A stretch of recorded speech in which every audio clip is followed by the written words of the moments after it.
Les amis, j'espère que vous allez bien. On se retrouve, la saison a commencé. Bon, la saison commence mercredi. On se retrouve pour une petite pré-saison du Real. On va un peu voir l'équipe du Real, voir un peu les attentes de la saison et surtout voir comment on pourrait s'aligner parce qu'avec tous les joueurs ici, c'est vrai que c'est pas simple, mais j'ai 2-3 idées. Donc, si vous êtes nouveau, n'hésitez pas bien sûr à vous abonner. On va faire le débrief du match contre Atalanta et le week-end la saison est lancée. Donc, abonnez-vous, likez la vidéo et on passe directement à cette analyse. Bon. Déjà, le Real, la saison passée, c'était, je crois, 3 trophées. Il y a eu la Liga, il y a eu la Super Coupe d'Espagne et il y a eu la Ligue des Champions. Bon, en soi, c'est déjà une saison pas mal parce qu'en fin de compte, l'objectif pour la saison au Real, c'est la Ligue des Champions. Donc moi, je pense que c'était une saison réussie. On attend beaucoup plus de l'équipe. Cette année, je pense qu'on va disputer 7 trophées. On va voir ça ici. Cette année, le Real qui joue pour 7 trophées. Déjà, la Super Coupe de l'UEFA contre Atalanta le 14 août. C'est ça qu'on attend tous. Il y a la Liga. Il y a la Champions League et la Copa del Rey, ça on s'y connaît. Et il y a la FIFA Intercontinental Cup. Bon, la compétition, si j'ai l'impression que c'est la Coupe du Monde des clubs qu'il y avait avant, mais ils ont maintenant donné un autre nom à ça. Je ne sais pas à quoi ça sert de séparer les deux. Littéralement, la Coupe du Monde des clubs qu'on avait avant était ok. Mais maintenant, ils veulent faire comme un Actual Club World Cup. Je pense que c'est une fois chaque 4 années, j'espère en tout cas, parce que si les joueurs doivent jouer une compétition comme ça en fin juin, chaque année, une compétition de 32 équipes à chaque fin de saison, ça peut devenir très fatigant, surtout que les joueurs de football, ils travaillent d'août littéralement jusqu'en début juin. Donc s'ils doivent encore jouer jusqu'en début juillet, là ils n'ont que pratiquement 6 semaines ou quoi que ce soit de vacances. Ce n'est pas assez. J'espère vraiment que le Coupe du Monde de club, si c'est une fois chaque 4 ans, mais sinon il y a la Super Copa comme d'habitude en janvier, qu'on va probablement jouer en Arabie Saoudite. Bon, maintenant les attentes de l'équipe niveau compétition, ce sont lesquelles? Si on regarde ce qu'on a devant nous là, la Super Coupe de l'UEFA, on doit remporter ça. Là, il n'y a même pas de débat ou quoi que ce soit. On doit remporter la Super Coupe face à Atalanta. Et je pense que ça, c'est clair pour tout le monde. Les matchs amicaux sont passés. On a eu les matchs là où on devait voir, tester ce qui se passe et tout, et tout, et tout. Là, maintenant, tout le monde est là. L'équipe est à 100%. Il n'y a pas de nouveaux blessés, à ce que je sache, dans l'équipe première en tout cas. Donc, on doit remporter la Super Coupe là. La Liga, on doit remporter la Liga. Toujours des objectifs. Moi, j'aimerais bien qu'on remporte la Copa del Rey. Parce que si on remporte la Copa del Rey et on fait un assez bon parcours en Liga, moi, ça va pas m'énerver. Parce que la Copa, c'est un aussi petit tournoi mais qui nous échappe chaque année depuis je ne sais combien d'années. C'est vrai qu'on a gagné une Copa récemment, mais moi j'aimerais vraiment qu'on domine la Copa comme il se doit, qu'on ne sorte pas dans les faux matchs. Bon, l'année passée c'était quand même contre Atlético, mais qu'on ne sorte pas dans les faux matchs. Ensuite, il y a la Ligue des Champions. Forcément, le Real, c'est la Ligue des Champions. Tu arrives au Real, tu sais que je dois gagner la Ligue des Champions. J'aimerais bien qu'on gagne la Ligue des Champions aussi. La Super Coupe, ça fait aussi passer les trophées à gagner. Et pour le Big Boy, la Coupe du Monde des clubs, ça, c'est à voir. Parce que là, c'est 32 équipes. On ne sait pas en quelle situation on va arriver là-bas. On ne sait pas si on aura les blessés. Mais j'aurais vraiment envie qu'on gagne la première nouvelle édition de la Coupe du Monde des clubs. Si, moi, ça me ferait plaisir. En tout cas, tous les 7 trucs que vous voyez ici, là, pour moi, on est obligé de gagner ça.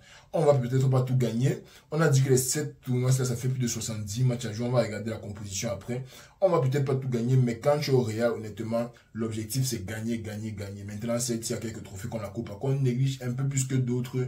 Mais je pense qu'avec l'équipe qu'on a cette année, on a de très bonnes chances de tout gagner. Je sais qu'on va pas tout gagner, mais on a de très bonnes chances. C'est ça le Real, on doit être optimiste. Bon, si on passe maintenant à l'équipe même. Bon, l'équipe même, on va aller pas à pas. On va commencer au goal. On va citer les joueurs qu'on connaît. On va essayer de voir les compositions, les tactiques et tout. Bon, on va voir tous ensemble. Bon, déjà au goal, on a Courtois. Et deuxième gardien, pour l'instant, c'est Lunin. J'ai entendu parler d'un swap deal entre Lunin et Kepa. On va envoyer Lunin d'un côté et prendre Kepa. Honnêtement, moi, ça ne me dérange pas. Lunin a montré un niveau l'année passée qui disait qu'il peut jouer titulaire dans n'importe quelle grande équipe. Vraiment, désolé si je bégaye un peu, je suis un peu fatigué. Mais qui disait qu'il pouvait être titulaire dans n'importe quelle grande équipe. Il a montré le niveau là. Et honnêtement, si on a Lunin en deuxième gardien, moi, ça ne me déplaît pas. Alors, est-ce qu'il va vouloir rester? Et s'il veut partir, qu'est-ce qu'on va ramener? Bon, Kepa, on ne lui a pas donné assez de chance l'année passée, mais c'est parce que le Real, c'est un club exigeant. En tant que deuxième gardien, moi, je pense que Kepa, ça va. On ne s'en plaint pas trop. Donc, les gardiens, Courtois et Lunin. Arrière gauche, on a Fran Garcia. Fran Garcia qui est il était un peu shaky pendant les matchs de précision. Si, comme je vous ai dit, c'est un gars qui a beaucoup d'envie, mais qui n'a pas suffisamment de talent. Donc, on a Fran Garcia. On a aussi Ferland Mendy sur le côté-ci. On a Ferland Mendy qui est censé être notre titulaire. J'ai aussi entendu dire que le Bayern serait prêt à vendre Davis avant la fin de ce mercato. Si bon, je n'ai pas mis Davis ici parce que ce n'est pas confirmé. Je ne veux pas commencer à créer les histoires quelconques ici là, je n'ai pas envie de ça. Donc pour l'instant, on va laisser Garcia et Mendy ici en allant sur le principe que Mendy sera le titulaire, Davis ne vient pas parce que pour l'instant, Davis n'est pas dans l'équipe. Je ne veux pas commencer à parler des joueurs qui ne sont pas dans le club. Bon, défenseur central, on a bien sûr Rudiger, le plus bon, on a Rudiger forcément. On a Eder Militao aussi. Eder Militao très solide depuis qu'il est arrivé au Real. Bon, l'année passée, il était blessé pendant toute l'année. Mais vu sa copa et vu sa précision, moi je pense qu'il revient à un très bon niveau. Donc, il sera bon pour compenser l'absence d'Alaba. C'est vrai qu'ici, on est un peu tinge, on va pas se mentir. Bon, et 18, si là c'est Vallejo. Vallejo, est-ce qu'on peut lui faire confiance? Je ne pense pas. J'ai entendu parler de Lisandro Martinez aujourd'hui, qu'on pourrait ramener Lisandro Martinez pour une solution long terme. Donc j'espère vraiment qu'un gars comme Lisandro Martinez va arriver, sachant qu'il ne sera pas titulaire tout le temps, mais il va quand même arriver, amener quand même une certaine stabilité à l'équipe, ne pas faire que les Tchouameni aient à revenir et tout, que les Kamavinga jouent d'essai. On ne veut pas ça cette saison. On veut une défense sur les défenseurs, on veut une défense construite. Et on veut une défense qui peut vraiment tenir. Like, avec Courtois, on sait que si les deux gars devant lui sont bons, s'ils sont surtout en forme, on sait qu'on peut tenir contre n'importe quelle équipe. Donc, nos 3 DC, c'est Rudiger, Militao, Alaba. Alaba encore blessé jusqu'à novembre ou bien jusqu'à l'année prochaine. À this point, on ne sait même plus, on espère seulement le revoir jouer un jour. Il y a Vallejo qui... Même dans la pré-saison, il n'a pas eu les minutes. C'est vrai qu'on avait le petit Juan Martinez, mais Juan Martinez, malheureusement, il s'est fait ligament croisé, je crois. Il y a aussi eu le petit Asensio là, le petit Asensio défenseur central là. Il était très intéressant. Donc honnêtement, moi je n'ai aucun problème à ramener un de la Castilla. Mais après, si on peut avoir un Lisandro Martinez qui est déjà beaucoup plus installé, beaucoup plus à l'aise dans les grands matchs, je préférerais avoir un Lisandro Martinez quand même. Mais si on peut développer un petit de la Castilla pour dire qu'on a aussi un homegrown player qui devient titulaire un peu à la Ramos, why not? Pourquoi pas on le ramène? Bon. De latéral droit, on a le titulaire forcément capitaine Courage Carval et on a Vasquez. Et ça, je pense que c'est tout pour la défense. On a Mendy et Garcia à gauche, Carval, Vasquez à droite. Les deux, c'est comme j'ai dit, c'est un peu léger. Je ne m'inquiète pas trop pour les latéraux parce que ça sera très difficile pour que les deux soient blessés en même temps. Et côté gauche, honnêtement, côté gauche, on vit seulement comme ça vient. Si Mendy est là, c'est bien. Si Mendy n'est pas là, on va devoir jouer avec Fran Garcia. Et si Davis arrive, bon, on va voir quand Davis sera là. Mais c'est un peu ça niveau défense. On est un peu léger niveau défense. Mais une défense traditionnelle en même temps, c'est à peu près quoi? 8 défenseurs. Là, on en a 2, 4, 7. On en a 7 qui peuvent commencer les matchs. Vallejo, ça reste à revoir, comme j'ai dit. Mais là, on a déjà 7 défenseurs ou 8 si on veut compter Vallejo. Bon, le milieu de terrain, c'est là que les calculs commencent à sortir de partout. Bon, milieu de terrain, déjà, ici, on a Tchouameni qui est imbougeable. Tchouameni a déjà cimenté sa place en MDC. On a Tchouameni et à côté de lui, je vais mettre Kamavinga juste parce que moi, je pense toujours que le poste de Kamavinga, ce n'est pas son poste préférentiel, mais moi, c'est le poste dans lequel je le trouve plus intéressant. Parce qu'en fin de compte, un Kamavinga plus haut sur le stade, il aura le bon toucher de balle et tout, mais arriver devant la surface, ce n'est pas toujours ça. Donc, je préfère Kamavinga un peu plus bas sur le stade.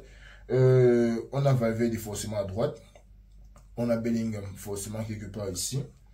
On a Dani Ceballos aussi. Dani Ceballos, honnêtement, rien de waouh, mais il est quand même là. Il est là depuis. Il est toujours aussi fidèle au club. Il a dit qu'il ne voulait pas partir, qu'il voulait rester en tant que remplaçant. Donc ça, je respecte ça. Dani Ceballos est là. On a l'arrière-garde, la vieille dame Modric. Modric ne bouge pas. Nouveau capitaine du Real cette saison. Il ne bouge pas. Là, je pense qu'on a Nico Paz. Nico Paz qui est aussi très intéressant. Nico Paz, Ada Güler, j'ai mis Ada Güler dans le milieu de terrain. Et ça, je pense que c'est Mario Martin. Bon, niveau milieu de terrain, honnêtement, on est stacked. Like, je ne sais pas à quel moment j'ai pensé qu'on allait passer le milieu de terrain, mais quand je vois ça aligné comme ça, honnêtement, on est quand même un peu stacked, on va se mentir. Niveau milieu de terrain, moi, je pense que ça va très bien.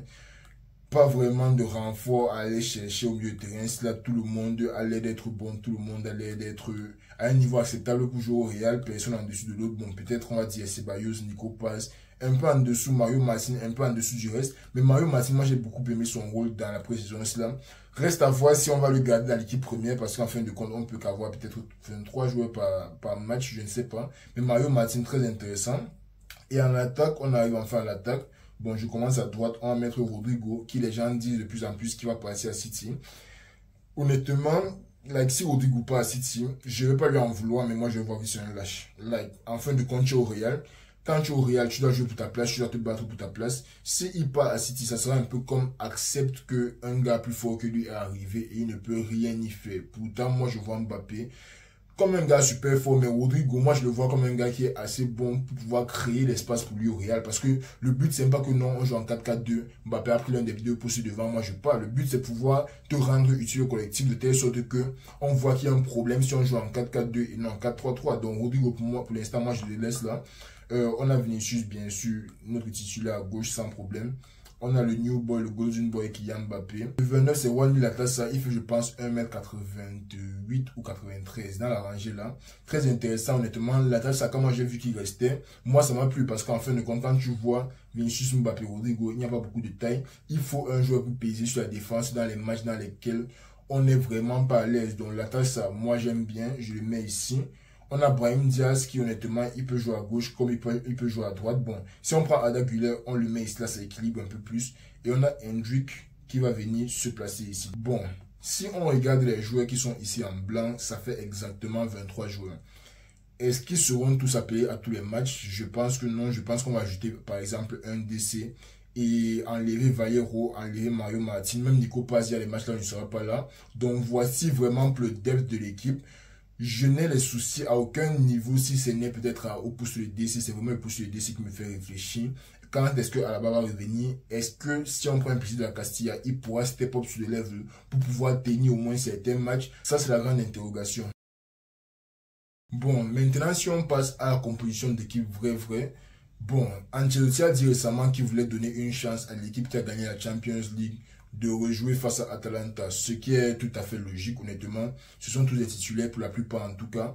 Et c'est le premier match de la saison, on n'a pas besoin de voir Mbappé maintenant. On aimerait bien le voir, on va probablement le voir, mais on n'a pas besoin de voir Mbappé maintenant. Mais on va essayer de regarder la formation qui sera la plus utilisée ou bien les formations qui seront les plus utilisées. Bon, on va commencer avec moi, ma formation de cœur, la formation avec laquelle j'ai envie qu'on essaye avant de passer à autre chose en voyant que ça ne va pas. Et au goal, on a Courtois, bien sûr. Défense centrale, on a Mendy, Rudiger. Est-ce qu'ils sont à gauche ou à droite? À gauche, quand il avait Militao, il est à gauche. Militao ici, Carvalho à droite. Ça, c'est la défense. Ça ne va pas bouger. Peu importe la formation que je fais, la défense ici ne bouge pas. Bon, milieu de terrain, on met Tchouaméni ici en MDC. On a un Bellingham en milieu central. Bon, peut-être un peu plus avancé comme ça. Là. Bellingham dans le poste-ci, qui peut couvrir à peu près toute la zone-ci, parce que c'est surtout la zone-ci qui m'intéresse. Il peut couvrir toute la zone-ci. Et à côté d'eux, on a Valverde, forcément un nouveau Ocho. Et en attaque, on sait ce qui se passe. On a Rodrigo, Vinicius et Mbappé. Ça, c'est la formation qui m'intéresse. Ça, c'est la formation que j'ai envie de voir jouer. Bon, déjà sur le plan offensif, parce que défensivement, c'est ce qui va se passer. On fait ça vite fait. Bellingham va venir ici, là, Tchouaméni va venir ici, Valverde va venir ici.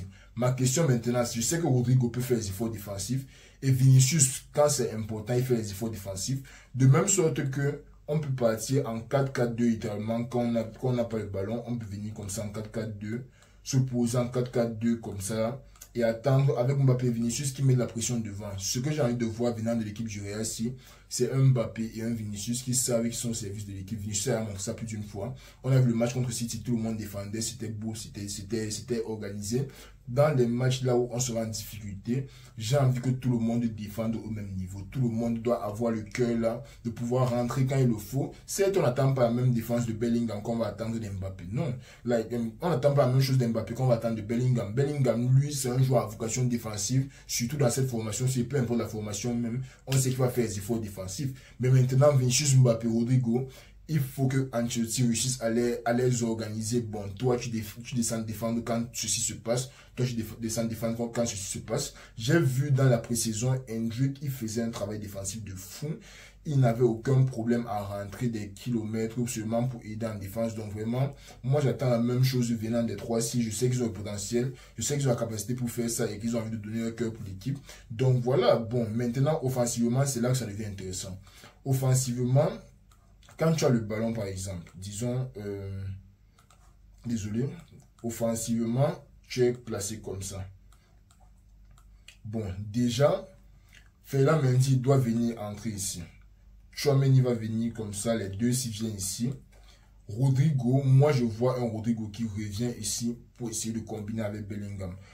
Faut qu'il Rodrigo traverse ici. Bellingham traverse ici pour essayer de jouer le deuxième poteau aussi. Like, moi, je vois les permutations au niveau offensif. Le poste de Bellingham, c'est même pas mon problème. Parce que moi, je pense qu'il sera toujours aussi offensif que l'année passée. Peut-être en pensant un peu plus à la défense, mais il sera toujours offensif comme l'année passée. Mais ce sont les trois. Si Vinicius a montré qu'il peut jouer ici, Mbappé, on sait que son poste, c'est ici. Rodrigo peut venir ici par moment. Mbappé peut venir ici par moment. Rodrigo vient ici. Mais Vinicius doit être placé ici. Si Ancelotti arrive à arranger les trois, si avec bien sûr un capitaine courage qui te tape la course-ci, like, la course de la course de Carvalho, c'est l'une des courses les plus importantes parce que ça équilibre le stade une fois. Tu te vois en attaque, on se retrouve avec une formation à peu près comme celle-ci. On a toujours nos quatre derrière qui ne bougent pas, avec peut-être un Tchouaméni qui est ici à la récupération. On a un Valverde, je ramène d'abord Tchouaméni ici. On a un Valverde qui, soit lui, il pique ici. Si le ballon vient comme ça, et que tu as Mbappé peut-être qui entre dans la surface pour demander si tu as Vinicius ici, c'est Valverde qui occupe l'espace. Si ici, Bellingham est ici, like, avec l'équipe du Real, il y a tellement de permutations possibles parce que moi je suis extrêmement là, je suis convaincu à 100% que les trois de devant s'ils peuvent jouer à tous les postes et le Carvalho qui vient de la droite. Ça va empêcher à ce que les gens aient à aller à droite, sachant que la droite c'est une zone de passe. Certes, Mbappé peut se retrouver à droite une fois sur peut-être 5 actions. Il fait ses petits dribbles comme il faisait à Monaco, là il essaye de marquer. Mais c'est Carvalho qui apporte le danger de la droite principalement. Les trois autres, moi je veux voir les permutations entre le milieu-ci et la gauche-ci, sachant qu'ils auront un Bellingham pour les épauler. Ils auront un Valverde pour épauler Carvalho, parce que là, Carvalho peut monter comme il veut. Il sait que dès qu'il perd le ballon, la flèche va seulement descendre et c'est directement pour suivre. Donc, vraiment, la formation du Real, si moi, ça m'intéresse beaucoup. On va essayer de replacer tout le monde et on va passer à la deuxième formation. Bon, la deuxième formation, rien de très différent. On a juste enlevé Rodrigo et inséré un petit Camavinga quelque part ici. J'aime aussi bien cette formation, seulement que moi, mon problème se pose au niveau de Camavinga. Like, quel est son rôle exactement? Camavinga, c'est quelqu'un qui aime porter le ballon, avancer avec. Valverde peut très bien jouer le rôle de sentinelle, si que Tchouaméni soit là ou pas. Il peut jouer le rôle d'ailier si la kick. Donc Valverde, c'est même pas un problème dans le milieu de terrain. Si là, il peut prendre tout le côté si à lui tout seul s'il veut. Camavinga, comment tu te places? Like, sachant qu'un Ferland Mendy n'est pas très offensif, même si on a le ballon, peut-être dans la situation-ci, Ferland Mendy sera au trou là. Où est-ce que Camavinga se place maintenant pour se rendre utile pour le play? Honnêtement, moi, je n'arrive pas à voir ça. Il peut rester peut-être à un milieu en retrait comme ça, sachant que Vinicius a peut-être du ballon ici. Le ballon est sur Vinicius. Bellingham l'aide là, Mbappé attend ici. C'est là que Carvalho ou Valverde, bon, si Valverde entre comme ça, honnêtement, Carvalho n'a qu'à être quelque part là. Et on essaie de faire circuler le ballon comme ça. On essaie de faire circuler le ballon avec Camavinga ici et un Tchouaméni ici pour aider. Donc, comme ça, on prend un peu plus de risques.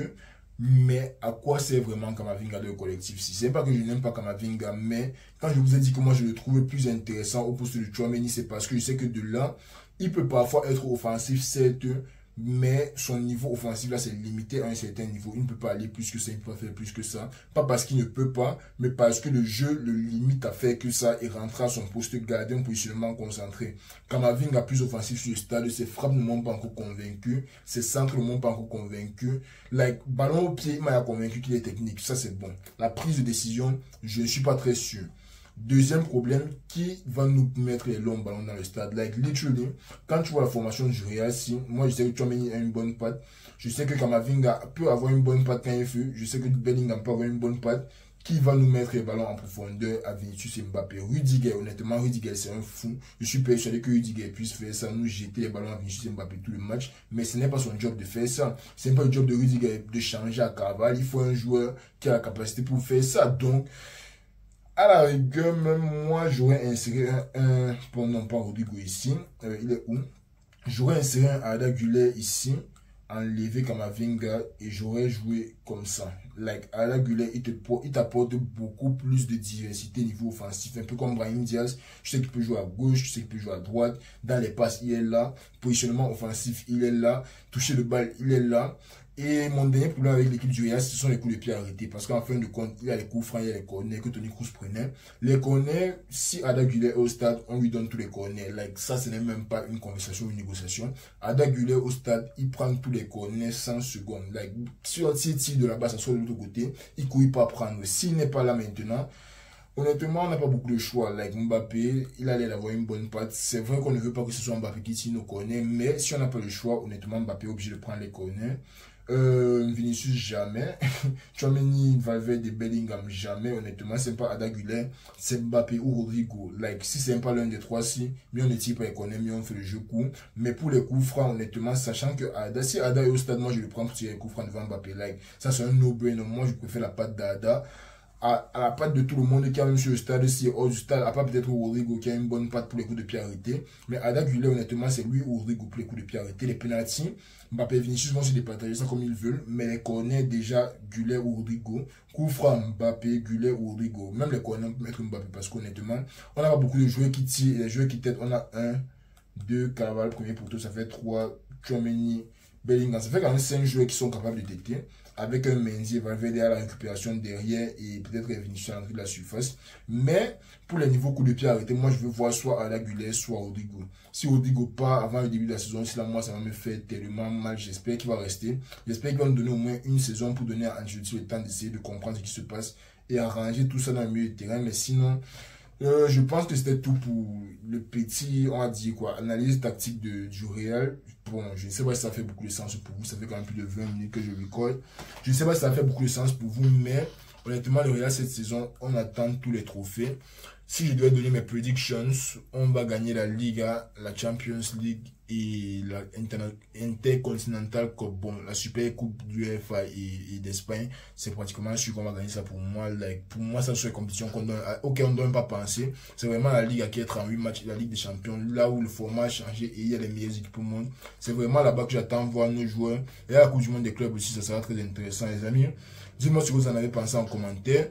Le Real joue mercredi face à Atalanta. Je vais vous sortir le débrief pour ceux qui sont toujours là jusqu'à la fin de la vidéo. Merci énormément. J'espère que ça vous a intéressé parce qu'honnêtement, moi, je ne sais pas. J'adore parler du Real, donc parfois ça peut devenir un peu boring pour certaines personnes. Mais j'espère que ça vous a intéressé.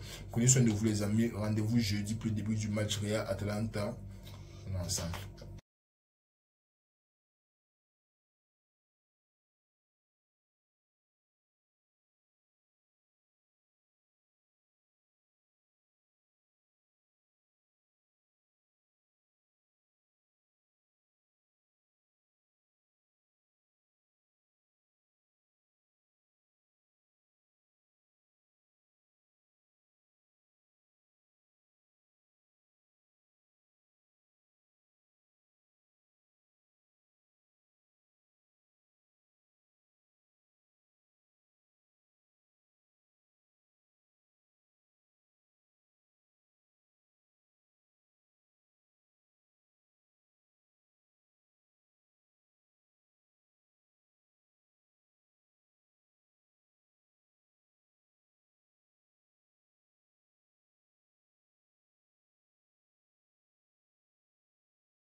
Mais cette année, on a ajouté Mbappé, Hendrick.